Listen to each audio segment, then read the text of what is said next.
IMac project यानी कि India middle east Europe economic corridor. और आज मक्खन सिंह मेरे पास आया है, बोला सर अगर इसको समझाना चाहेंगे साधारण शब्दों में तो कैसे समझा पाएंगे। मैंने समझाना क्या, कहानी सुनानी, कहानी के माध्यम से तो समझ जाएगा। बोला सर कैसे। मैंने समझ, मक्खन सिंह तू एक व्यापारी है और तुझे यूरोप और मिडिल ईस्ट के साथ व्यापार करना है और तेरा जो व्यापार हो रहा है वो 1000 रुपीज का हो रहा है। उस 1000 रुपीज में जो सामान तो यूरोप और मिडिल ईस्ट में बेचने वाला है उसकी जो कॉस्टिंग आई वो 400 रुपीज की आई है। यानी कि अभी तक की तेरी कॉस्टिंग वैल्यू हो गई 400 रुपीज की।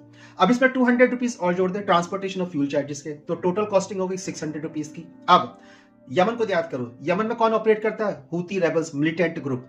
और ये मिलिटेंट ग्रुप सीधे रेड सी के साथ जो भी इंडिया का ट्रेड होता है उसमें लगातार इसको डेंट करता रहता है। उसके डेंट करने के दो कारण है, पहला पूजा पद्धति के आधार पर, दूसरा चाइना इनको फाइनेंस करता है कि आप इंडिया के ट्रेड को यहाँ पे स्लो डाउन कर दीजिए। तो 100 रुपए तेरे सिक्योरिटी में चलेंगे वहां पे सारे के सारे। तो टोटल कॉस्टिंग वैल्यू कितनी आएगी? 700 रुपीज की। अब आगे जब हम रेड सी में नॉर्थ की तरफ चल जाएंगे तो हमको मिल जाएगा Suez canal, gulf of Suez. ये अपने आप में एक चोक पॉइंट है, किसका? इंडियन ओशियन सी लेन कम्युनिकेशन का। दो चोक पॉइंट हमको मिलते हैं, पहला मिलता है सुएज कैनाल, दूसरा मिलता है मलक्का स्टेट। ये पहला चोक पॉइंट है, यहाँ पे डोमिनेंस भी चाइना का चलता है। तो 100 रुपए तेरे यहाँ पे डिलेड चार्जेस हो जाते हैं। तो टोटल कॉस्टिंग वैल्यू कितनी आ गई है? 800 रुपीज की। तेरे हाथ में प्रॉफिट का कितना बचा? केवल 200 रुपीज। अब आईमैक की तरफ आ जा। ये प्रोजेक्ट सी और रोड और रेल कम्युनिकेशन के थ्रू आगे की ओर बढ़ेगा और भारत सीधे मिडिल ईस्ट से होता हुआ यूरोप की तरफ पहुंच जाएगा। तो भारत चलेगा यूएई से पहुंचेंगे सऊदी अरेबिया, सऊदी अरेबिया से जॉर्डन, इजराइल, साइप्रस, ग्रीस और फ्रांस तक ये पहुंच बन जाएगी। अब यहां पर हमको प्रॉफिट किस प्रकार से होगा? आईमैक प्रोजेक्ट का एडवांटेज क्या है?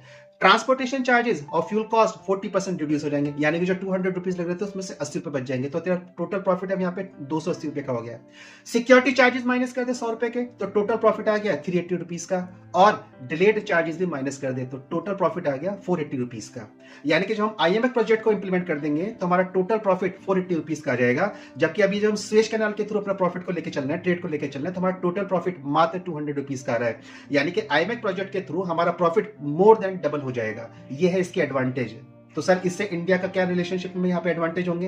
तो एडवांटेज ये होंगे मक्खन सिंह, हम चाहे तो अपने प्रॉफिट को बना के रख सकते हैं और नहीं तो हम उस प्रॉफिट को रीडिस्ट्रीब्यूट कर सकते हैं इन्हीं कंट्रीज के बीच में। अब क्या होगा, यहां से हमारे प्रॉफिट मार्जिन में बढ़ जाएगा तो अपने सामान को सस्ता कर देंगे, तो हमें नए मार्केट का एक्सेस मिल जाएगा। वहीं से जब उनका सामान इस प्रोजेक्ट के थ्रू आएगा तो उनका सामान भी भारत में सस्ता आएगा, यानी कि भारतीय व्यक्ति को सस्ता सामान मिलेगा और इन देशों में भारत का सामान व्यक्तियों को सस्ता मिलेगा। यानी कि दो देशों के बीच में इकोनॉमिक रिलेशनशिप और स्ट्रांग हो जाएगी। और जब ये इकोनॉमिक रिलेशनशिप और स्ट्रांग हो जाएगी तो एक नया मार्केट इस पूरे रीजन में खुल जाएगा। अब वो नया मार्केट इस पूरे रीजन में कैसे खुलेगा और उसके क्या क्या डायनेमिक्स होंगे, कौन कौन से नए ग्लोबल रिलेशनशिप बनेंगे, इसको अगले लेक्चर में देखेंगे। तब तक के लिए चैनल को सब्सक्राइब कर लीजिएगा, वीडियोस को लाइक कर लीजिएगा, मेरी वेबसाइट को जो विजिट करिएगा। Thank you.